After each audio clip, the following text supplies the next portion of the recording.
Welcome to Here We Are, a place where I share my thoughts, writings, and things worth paying attention to.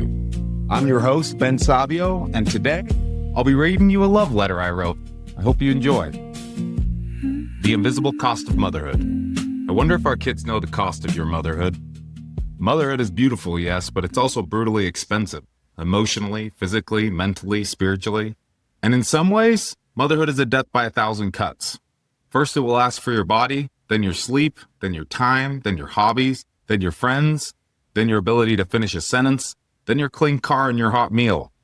There's a quiet sadistic grief inside becoming a mother. Not because you don't love your children, but because you do.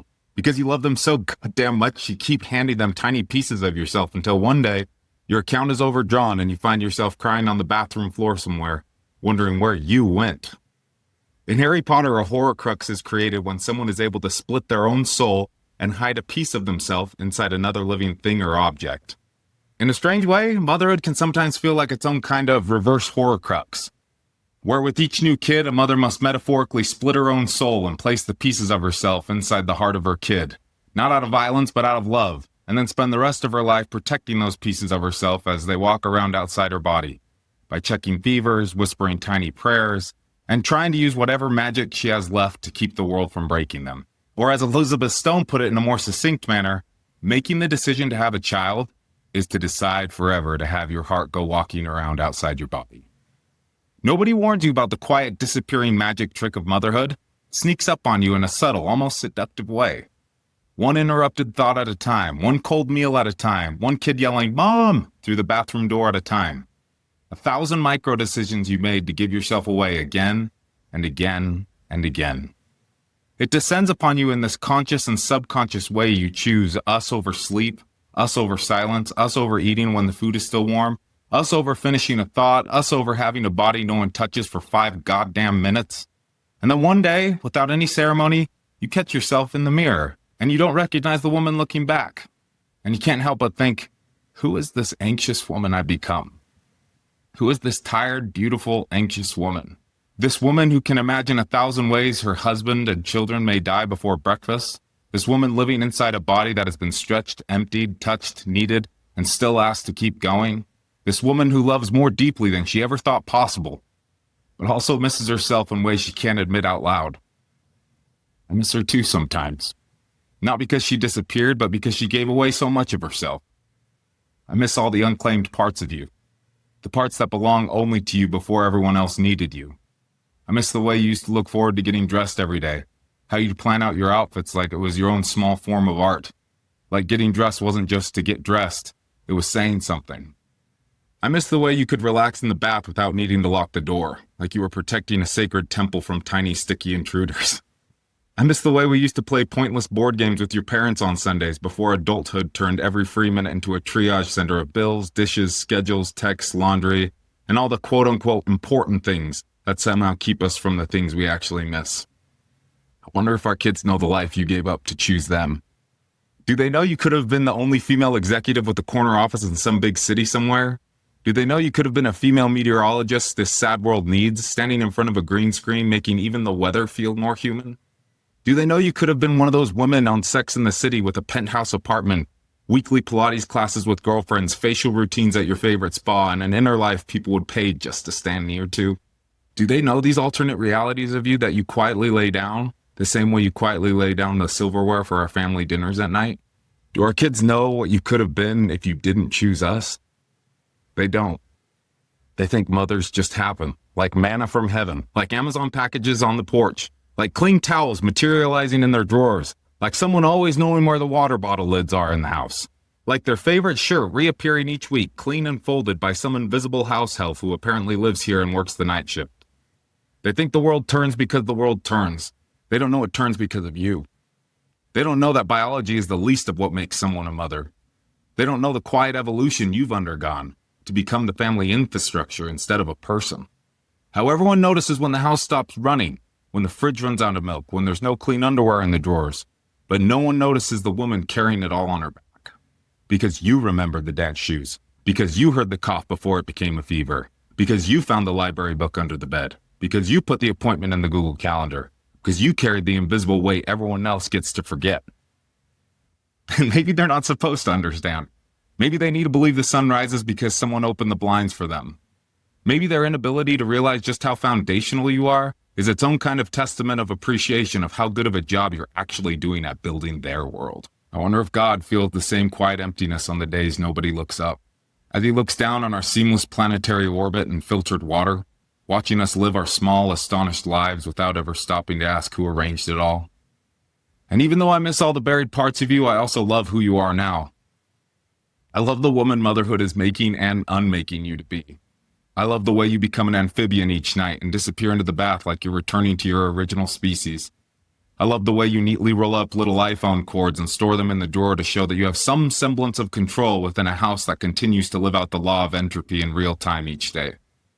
I love the way you keep your car clean, defending the space like a dragon guarding the last remaining castle. I love your lists, grocery lists, project lists, home improvement lists, to-do lists, lists written on paper, on your phone, in your head, in the invisible command center where somehow keeps everyone's lives from collapsing into dust. I love the way I can see you in the art in our walls and in the humor of our children. I love the way you love me, the way you've raised me too in your own quiet way, the way you've held me close but also given me the space to grow on my own. I love you for the diagonal cuts you make in our kids' sandwiches and for the unnecessary amount of time you spend on making the birthday invitations for our children make them feel like they're tiny works of art. I love you for all the finished and unfinished projects you pick up around the house. I love the way you make our home feel alive with your audible-worthy narration of children's books from the other room. I love the way you get sucked into playing Legos with our kids, and even though whatever you build will eventually fall apart and be swallowed back into the plastic sea with all the other tiny foot-stabbing pieces of childhood, I love that you build anyways. Because maybe that's its own kind of practice for motherhood. Building things you know you will eventually have to let go of. Block towers, lunches, bedtime routines, confidence, childhood. All of it teaching the same gut-wrenching, beautiful surrender of how to love something enough to let it go. How everything is more temporary than we pretend it all to be. And maybe that's what makes it holy. The fact that it leaves. So I need you to remember something. Our kids won't remember your bad days, the way you punish yourself with them after they go to bed. They won't remember every time you snapped, every time you were touched out, every time you needed time to yourself to just stop being needed. Every time you felt like you were failing because you were not doing the motherhood like the imaginary woman in your head who has unlimited patience, clean baseboards, and children who eat vegetables without acting like they were served a bowl of wet cigarettes. They won't remember that. Instead, they'll remember the feeling of being truly seen by you. They'll remember the way you made ordinary days feel held. They'll remember your hand on their hair before school. They'll remember the smell of your bath, the way you could make books come alive. They'll remember the way your body felt like safety when the world was too much. Most of all, they'll remember you as home. And whether you know it or not, our home has always been you. After all, this is how a home is made. Not with walls, not with a mortgage, not with furniture. A home is made by someone noticing, someone remembering, someone choosing over and over again to love people who are still too young to understand what it costs to be loved like that. And me? I'm the lucky one. Stupid lucky. The kind of lucky that makes you feel ashamed for ever complaining about being tired because I get front row seats to your becoming. All of it.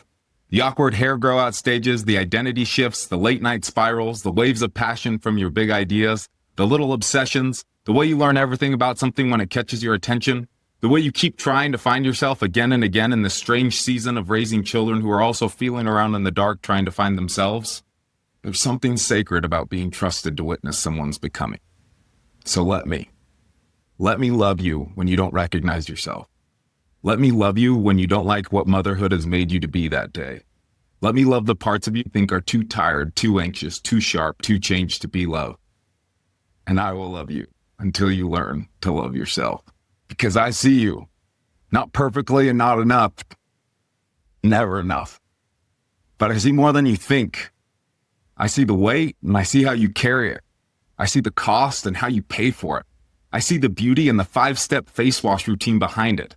I see you choosing us when nobody claps. So this Mother's Day, I don't want to give you some soft little thank you that'll disappear when the bouquet dies. I want to give you something more specific than that. I want to give you partnership and noticing. Partnership and noticing just how fucking hard the whole thing actually is to be a mom today.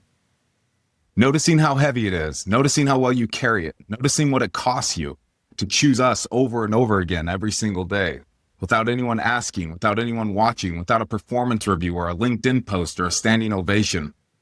I need you to know that I know, because I've had front row seats to your becoming and I've seen you in all your forms.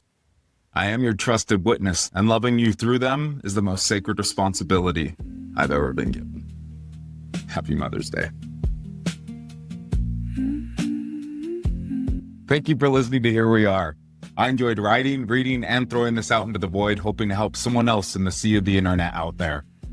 If this program resonated with you, this is a free program. It's something I do because I enjoy it and because it helps relieve my brain space.